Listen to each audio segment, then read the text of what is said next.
This time in my Cassia experiments, I wanted to check if sulfates remove the Cassia stain. So when I say sulfates, I mean sulfate surfactants, so detergents. So for this experiment, by the way, if you don't have time to check my video, the answer is yes, it does remove. So now I'm more in detail. So what I did was on the left side of my hair, I washed my hair with this shampoo here, which is a sulfate-free shampoo. By the way, nowadays this has a new formula here in Germany, and now it does have sodium cocoa sulfate, but this is still the old formula. Didn't have any sulfates. You can see here the ingredients. I'm actually pretty bummed that they now decided to put sulfates in it because it will take me forever to find a new shampoo. But anyway, so this is the shampoo that I use on my left side, and this is the shampoo that I use on my right side. This is actually a shampoo for oily hair. I have actually dry hair. The reason why I use this is because I have low porosity hair, and I was trying to see if maybe sulfates and also an anti fat shampoo would help with the product buildup. Um, so this one has, as you can see here, it has sodium cocoa sulfate. It's the second ingredient. So yeah, it is after water. It's the biggest ingredient here. So sodium cocoa sulfate, even though this is a natural ingredient, it's as harsh for the hair as sodium lauryl sulfate, which is the normal sulfates you find in normal shampoos. So sulfate shampoo, non-sulfate shampoo. Let's see what happened. So in this side of my hair, as I said, I applied shampoo without sulfate surfactant, so without sulfate detergents, and on this side of my hair with sulfate.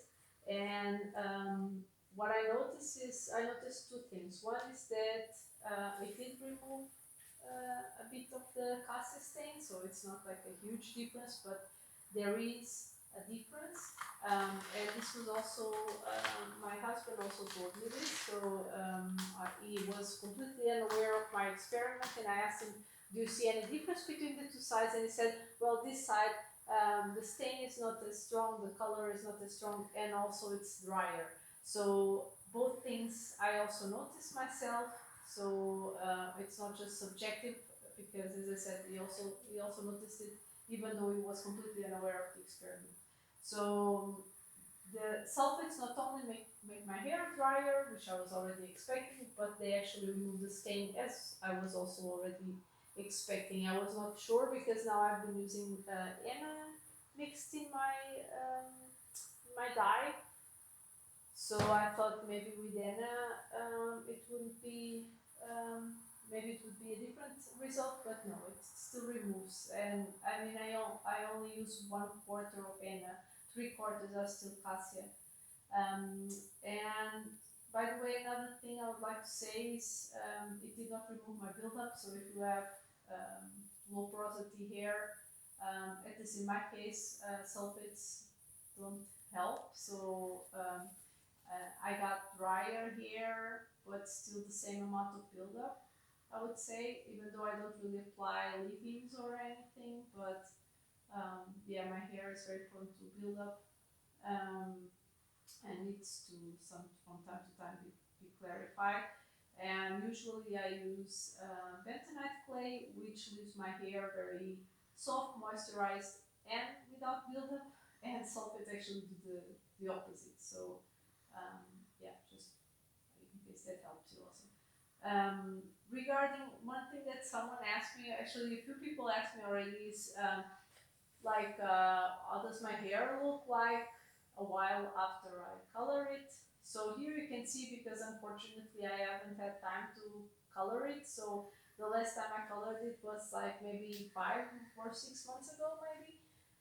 So you can see here, these are my roots, my natural roots. So you can actually see the color of my hair, my natural hair color. You can see how many grays I have. And then you can see also, as you go down the length slowly, you can see that the stain gets stronger and stronger as you approach the ends of my hair. And this is because, as I explained already several times, Cassia builds on itself, so the more you apply, the stronger the stain you get. So here, the first shades you get are from just one application, and lower gets more and more applications, so throughout time. So here you can actually, I think it's a good way of seeing the different shades you can get, and also you can really see our gray hair will turn our dark hair. So I have dark brown hair. How it will be impacted, what type of stain you can get, or at least that I got. Um, I hope that this helps answer the question.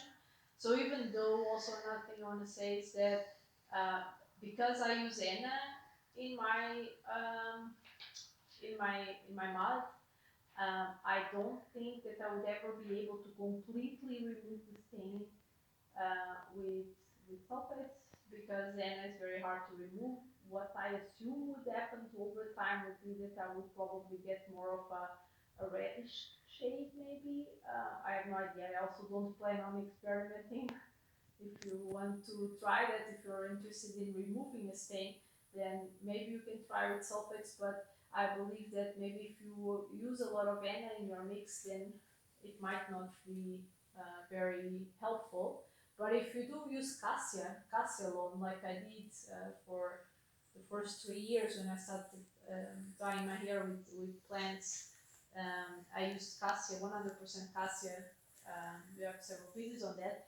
I believe that then it would be very, very fast to remove the stain with sulfates, because if you wash your hair every week, or even several times a week with a sulfate shampoo, and you only have a Cassia stain, which is not a very strong stain, then I think you will just remove it completely. So if you're interested in trying Cassia, but are worried that you won't be able to remove the stain, this might be an option for you.